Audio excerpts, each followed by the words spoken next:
ഇതിനു മുമ്പുള്ള കുറച്ച് വീഡിയോസിലൊക്കെ ആയിട്ട് ഞാനൊരു സി.എസ്.സി സെന്റർ തുടങ്ങിയ കാര്യവും നിങ്ങൾക്കും എങ്ങനെ ഒരു സി.എസ്.സി സെന്റർ തുടങ്ങാമെന്ന കാര്യമൊക്കെ ഷെയർ ചെയ്തിട്ടുണ്ട്. അതൊന്നും നിങ്ങൾ കണ്ടിട്ടില്ലെങ്കിൽ ചാനൽ ഒന്ന് ചെക്ക് ചെയ്ത് നോക്കി.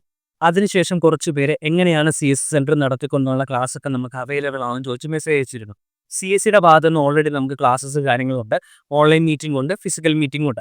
അത് കണ്ടിട്ടും സംശയങ്ങളൊക്കെ ഉള്ളവർക്ക് വേണ്ടിയിട്ടാണ് നമ്മൾ ഇങ്ങനെ കുറച്ച് വീഡിയോസ് ചെയ്യുന്നത്. അത്യാവശ്യം വേണ്ട കാര്യങ്ങൾ മാത്രമേ പറഞ്ഞു തരാൻ ഉദ്ദേശിക്കുന്നുള്ളൂ. നിങ്ങൾക്ക് വായിച്ച് മനസ്സിലാക്കി എടുക്കാൻ പറ്റുന്ന കാര്യങ്ങളൊന്നും നമ്മൾ എക്സ്പ്ലെയിൻ ചെയ്യുന്നതല്ല. സി.എസ്.സിയുടെ രജിസ്ട്രേഷനും കാര്യങ്ങളൊക്കെ കംപ്ലീറ്റ് ചെയ്ത ആൾക്കാർക്ക് ഓൾറെഡി ലോഗിൻ ചെയ്യാനുള്ള യൂസർ നെയിം പാസ്വേഡ് നിങ്ങളുടെ മെയിലിലേക്ക് കിട്ടിക്കണം. അതുപയോഗിച്ച് നിങ്ങൾ ആദ്യം ചെയ്യേണ്ടത് ഡിജിറ്റൽ സേവാ പോർട്ടലിലേക്ക് ലോഗിൻ ചെയ്യുക എന്നുള്ളതാണ്. ഡിജിറ്റൽ സേവാ പോർട്ടലാണ് ഒരു VLEയുടെ അല്ലെങ്കിൽ സി.എസ്.സി സെൻറ്ററിൻ്റെ ഏറ്റവും ബേസിക് ലോഗിൻ എന്നതാണ്. അതിനായിട്ട് നിങ്ങൾ നിങ്ങളുടെ വെബ് ബ്രൗസറിൽ ഗൂഗിളിൽ CSC എന്നോ അല്ലെങ്കിൽ ഡിജിറ്റൽ സേവാ പോർട്ടൽ എന്നോ സെർച്ച് ചെയ്യുക. എന്നിട്ട് ആദ്യം കാണുന്ന വെബ്സൈറ്റിലേക്ക് നമ്മൾ കയറുക. അപ്പോൾ ഇങ്ങനത്തെ ഒരു ഇൻ്റർഫേസ് ആയിരിക്കും നിങ്ങൾ കാണുന്നത്. അതിൽ ലോഗിൻ ബട്ടൺ ക്ലിക്ക് ചെയ്ത് നിങ്ങളുടെ യൂസർ നെയിമും പാസ്വേഡ് ഉപയോഗിച്ച് ക്യാപ്ച കീ ടൈപ്പ് ചെയ്തിട്ട് നിങ്ങൾക്ക് സൈൻ ഇൻ ചെയ്യാവുന്നതാണ്. നിങ്ങൾ യൂസർ നെയിം പാസ്വേഡ് ഉപയോഗിച്ച് ലോഗിൻ ചെയ്താലും സർവീസുകളൊന്നും ആക്റ്റീവ് ആയിരിക്കത്തില്ല. ഡിസ്ട്രിക്ട് മാനേജറുള്ള ജില്ലകളാണെങ്കിൽ ഡിസ്ട്രിക്ട് മാനേജർ വന്ന് നിങ്ങളുടെ സെൻറ്ററിൽ വന്ന് വെരിഫിക്കേഷൻ ചെയ്തതിന് മാത്രമേ മിക്ക സർവീസും ആക്റ്റീവ് ഉള്ളൂ, എസ്പെഷ്യലി ബിൽ പേയ്മെൻറ്റും കാര്യങ്ങളും.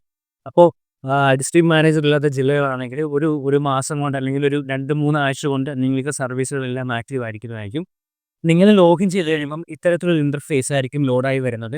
നിങ്ങൾ ആദ്യമായിട്ടാണ് ലോഗിൻ ചെയ്യുന്നതെങ്കിൽ ഒരു സർവേയും കാര്യങ്ങളൊക്കെ ഉണ്ടാവും. അത് നിങ്ങൾ കൃത്യമായിട്ട് കംപ്ലീറ്റ് ചെയ്യുക. ഇതാണ് നമ്മുടെ ഡിജിറ്റൽ സേവാ പോർട്ടൽ. ഒരു CSC സെൻറ്റർ അല്ലെങ്കിൽ VLEയുടെ ഏറ്റവും ബേസിക് ആയിട്ടുള്ളൊരു ലോഗിൻ പോർട്ടലാണിത്.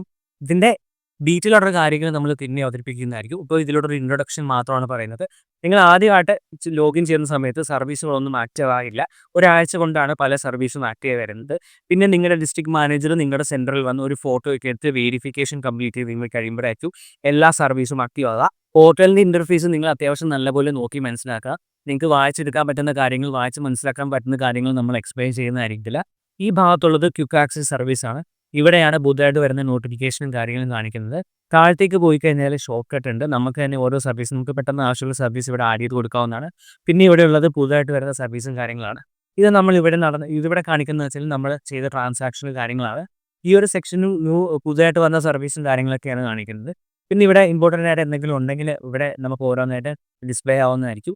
ഇതുപോലുള്ള കുഞ്ഞു കാര്യങ്ങൾ നിങ്ങൾക്ക് വായിച്ച് മനസ്സിലാക്കാവുന്നേ ഉള്ളൂ. അതുപോലെ തന്നെ നിങ്ങൾ ചെയ്യുക. ഇനി നമുക്ക് നമ്മുടെ ഡിജിറ്റൽ സേവാ പോർട്ടലിൻ്റെ മെയിൻ മെനു ഒന്ന് പരിശോധിക്കാം. നിലവിൽ നമ്മളുള്ളത് ഇപ്പോൾ ഡാഷ്ബോർഡിലാണ്. നമ്മൾ ലോഗിൻ ചെയ്ത് വരുമ്പോൾ ലോഡായി വരുന്ന ഭാഗമാണ് ഡാഷ്ബോർഡ് എന്ന് പറയുന്നത്. തൊട്ട് താഴത്തുള്ള സർവീസസ് ആണ്. സർവീസിലൊന്ന് ക്ലിക്ക് ചെയ്യാം. സർവീസിൽ ക്ലിക്ക് ചെയ്യുമ്പോൾ ലോഡായി വരുന്നത് നമ്മുടെ പോർട്ടലിൽ, അതായത് എല്ലാവർക്കും ഇതുവരെ ആക്റ്റീവ് ആയിട്ടുള്ള എല്ലാ സർവീസുകളും സർവീസ് സെക്ഷനിൽ ക്ലിക്ക് ചെയ്ത് കഴിഞ്ഞാൽ ലോഡായി വരുന്നതാണ്. തൊട്ട് താഴത്തുള്ള വാളറ്റാണ്. നമ്മൾ നമ്മുടെ ബാങ്ക് അക്കൗണ്ടിൽ നിന്ന് പണം ആഡ് ചെയ്തതിൻ്റെ വാളറ്റിലേക്കാണ്. വാളറ്റിലെ ബാക്കി ഓപ്ഷൻസ് എല്ലാം നിങ്ങളൊന്ന് കയറി നോക്കാവുന്നതാണ്. നമുക്കിനി വാളറ്റിൽ പണം ആഡ് ചെയ്യുന്നത് എങ്ങനെയാണെന്ന് നോക്കാം. അതിനായിട്ട് നിങ്ങൾ താഴേക്ക് സ്ക്രോൾ ചെയ്ത് താഴത്തേക്ക് മൗസ് കൊണ്ടുവന്ന് ആഡ് മണി ബട്ടണിൽ ക്ലിക്ക് ചെയ്യുക. ഇതിൽ ഈ ഒരു ഭാഗമൊക്കെ നിങ്ങളൊന്ന് കണ്ടില്ല എന്നടിക്കുക. ഒന്ന് താഴേക്ക് സ്ക്രോൾ ചെയ്ത് കഴിഞ്ഞാൽ ഈ ഒരു ഓപ്ഷൻ ഉപയോഗിച്ച് നമുക്ക് UPI പേയ്മെൻറ്റ് വഴി നമുക്ക് പണം ആഡ് ചെയ്യാൻ പറ്റുന്നതാണ്. നിങ്ങൾക്ക് സിമ്പിളായിട്ട് ഈ ഒരു ബട്ടണിൽ ക്ലിക്ക് ചെയ്ത് കഴിഞ്ഞാൽ പണം ആഡ് ചെയ്യാൻ പറ്റും. ഇനി നമുക്ക് സൈഡിലേക്ക് നോക്കി കഴിഞ്ഞാൽ പാസ്ബുക്കാണുള്ളത്. നമ്മൾ ഇതുവരെ നടത്തിയ ട്രാൻസാക്ഷൻ്റെയൊക്കെ കാര്യങ്ങൾ ഡീറ്റെയിൽ ആയിട്ട് പാസ്ബുക്കിൽ കൊട്ടിട്ടുണ്ടാവും. തൊട്ട് താഴത്തുള്ളത് ഓർഡേഴ്സാണ്. നമ്മൾ പേ ചെയ്ത ബിൽ പേയ്മെൻറ്റ് കാര്യങ്ങളൊക്കെയാണ് ഓർഡേഴ്സിൽ കാണിക്കുന്നത്. ഇവിടെ ഓപ്പറേറ്റർ ഓർഡർ എന്ന് കാണിക്കുന്നത് വേറൊന്നുമല്ല, നമ്മുടെ അണ്ടറിൽ ഒരാളെ കൂടി നമുക്കിപ്പോൾ ഒരാളല്ലെങ്കിൽ 2-3 പേരെയൊക്കെ കൂടി നമുക്ക് നമ്മുടെ പോർട്ടലിലേക്ക് ആക്സസ് കൊടുക്കാവുന്നതാണ്. അപ്പോൾ നിങ്ങൾ സ്റ്റാഫിനെയൊക്കെ വെക്കുകയാണെങ്കിലാണ് അങ്ങനെ ചെയ്യാനുള്ളത്. അതിൻ്റെ കാര്യങ്ങൾ നമുക്ക് പിന്നീട് ഡിസ്കസ് ചെയ്യാം. ഇത് തൊട്ട് താഴത്ത് അക്കൗണ്ട് സെക്ഷനിൽ പോയി കഴിഞ്ഞാൽ നമ്മുടെ ഡീറ്റെയിൽസ് കാണാൻ പറ്റും. നമുക്ക് പ്രൊഫൈലിലേക്ക് ഒന്ന് കയറി നോക്കാം.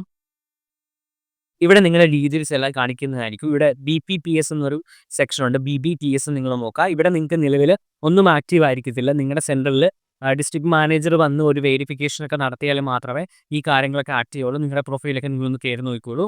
നമുക്ക് ഡാഷ്ബോർഡിലേക്ക് തിരിച്ചു പോകാം. ഇനി പ്രധാനപ്പെട്ട കുറച്ച് വെബ്സൈറ്റ്സ് കൂടി ഞാൻ കാണിച്ചു തരാം. ഇത്രയും കാര്യങ്ങൾ മാത്രമാണ് നമ്മൾ വീഡിയോ ഉദ്ദേശിക്കുന്നത്. ഞാൻ അത്യാവശ്യം കാര്യങ്ങൾ സേവ് ആക്കി വെച്ചിട്ടുണ്ട്. നിങ്ങൾ ഇതുപോലെ സേവ് ആക്കി വെക്കുക. ഞാൻ ബുക്ക് മാർക്സിലാണ് സേവ് ആക്കി വെച്ചേക്കുന്നത്. ഫസ്റ്റ് സൈറ്റ് എന്ന് പറഞ്ഞാൽ CSC SPV എന്ന് പറഞ്ഞ ഒരു സൈറ്റാണ്. ഇത് നിങ്ങൾ ഇടയ്ക്ക് ജസ്റ്റ് കയറി നോക്കിക്കോളൂ. ഇനി രണ്ടാമത്തെ സൈറ്റ് നമുക്ക് നോക്കാം. രണ്ടാമത്തെ സൈറ്റ് എന്ന് പറഞ്ഞാൽ ജാൻകാരി സുവിധ എന്ന് പറഞ്ഞൊരു സൈറ്റാണ്. അതും ഞാൻ ഇതുപോലെ ബുക്ക് മാർക്ക് ചെയ്ത് വെച്ചിട്ടുണ്ട്. നമുക്ക് അതിലോട്ടൊന്ന് കയറി നോക്കാം. ജാൻകാരി സുവിധയിൽ നിങ്ങൾക്ക് ബ്രാൻഡിങ്ങിനുള്ള കാര്യങ്ങളും സർവീസിൻ്റെ അപ്ഡേറ്റും കാര്യങ്ങളും പിന്നെ പുതുതായിട്ട് ജോയിൻ ചെയ്ത വീലിസിനുള്ള കിറ്റും ഒക്കെ ലഭിക്കുന്നതായിരിക്കും. കിറ്റ് എന്ന് പറയുന്ന ഒരു PDF ആണ്, നിങ്ങൾക്ക് അത് ഡൗൺലോഡ് ചെയ്ത് നോക്കാവുന്നതാണ്. ഈ 2 വെബ്സൈറ്റ് നിങ്ങൾക്ക് ഇടയ്ക്കിടയ്ക്ക് കയറി നോക്കാം. ഇനി കൂടാതെ ഒരു ഇമ്പോർട്ടൻ്റ് ആയിട്ടുള്ള വേറൊരു വെബ്സൈറ്റ് കൂടിയുണ്ട്. അതിൻ്റെ അകത്ത് ഇമ്പോർട്ടൻ്റ് ആയിട്ടുള്ള എല്ലാ വെബ്സൈറ്റുകളുടെയും ലിങ്ക് അവൈലബിൾ ആയിട്ടുള്ള വെബ്സൈറ്റാണ്. അത് ജാൻകാരി സൂചികയുള്ളതാണ്. അത് ഞാൻ സെപ്പറേറ്റ് ആയിട്ടൊന്ന് ബുക്ക് മാർക്ക് ചെയ്ത് വെച്ചിട്ടുണ്ട്.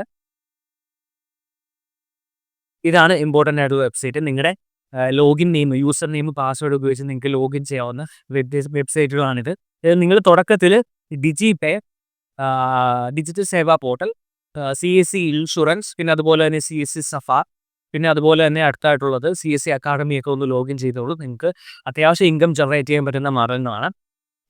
ഈ ഒരു വെബ്സൈറ്റിൻ്റെ, അതായത് ഇമ്പോർട്ടൻറ്റ് വെബ്സൈറ്റിൻ്റെ ജാൻകാരി സൂചികയിൽ കൊടുത്തിട്ടുള്ള ഇമ്പോർട്ടൻറ്റ് വെബ്സൈറ്റിൻ്റെ ലിങ്ക് ഞാൻ ഡിസ്ക്രിപ്ഷനിൽ കൊടുത്തേക്കാം. ബാക്കിയുള്ളത് നിങ്ങൾ തനിയെ ഒന്ന് കയറി നോക്കൂ. പിന്നെ അതുപോലെ തന്നെ നിങ്ങൾക്കും ഇതുപോലെ ബുക്ക് മാർക്ക് ചെയ്ത് വെക്കാവുന്നതാണ്. ഇത്രയും കാര്യങ്ങളാണ് നമ്മൾ ഈ വീഡിയോയിൽ ഉദ്ദേശിക്കുന്നത്. ഇനിയുള്ള കാര്യങ്ങൾ അടുത്ത വീഡിയോസിലേക്കായിട്ട് പറയാം. വീഡിയോയുടെ ലെങ്ത് 5 മിനിറ്റിൽ കൂടുന്നത് നമുക്ക് താല്പര്യമില്ല. നിങ്ങൾക്കും കാണുമ്പോൾ മടുക്കും. നിങ്ങൾക്ക് വായിച്ച് മനസ്സിലാക്കാൻ പറ്റുന്ന കാര്യങ്ങൾ നമ്മൾ എക്സ്പ്ലെയിൻ ചെയ്യുന്നതല്ല. അതിൽ അത്യാവശ്യം ബേസിക്സ് കാര്യങ്ങൾ മാത്രമായിരിക്കും നമ്മൾ പറഞ്ഞു പോകുന്നത്. CSCയുടെ ഭാഗത്തുനിന്ന് ഞാൻ മുമ്പ് പറഞ്ഞ പോലെ തന്നെ ക്ലാസ്സസും കാര്യങ്ങളും കാണും, ഓൺലൈൻ മീറ്റിംഗ് കാണും, ഫിസിക്കൽ മീറ്റിംഗ് കാണും. അപ്പോൾ അത് അറ്റൻഡ് ചെയ്തിട്ട് നിങ്ങൾക്ക് ബുദ്ധിമുട്ടുണ്ടെങ്കിൽ അത്യാവശ്യം ഇങ്ങനെയുള്ള കാര്യങ്ങൾ നമ്മൾ പറഞ്ഞു തരുന്നതായിരിക്കും. അപ്പോൾ നമുക്ക് അടുത്ത വീഡിയോയിൽ കാണാം.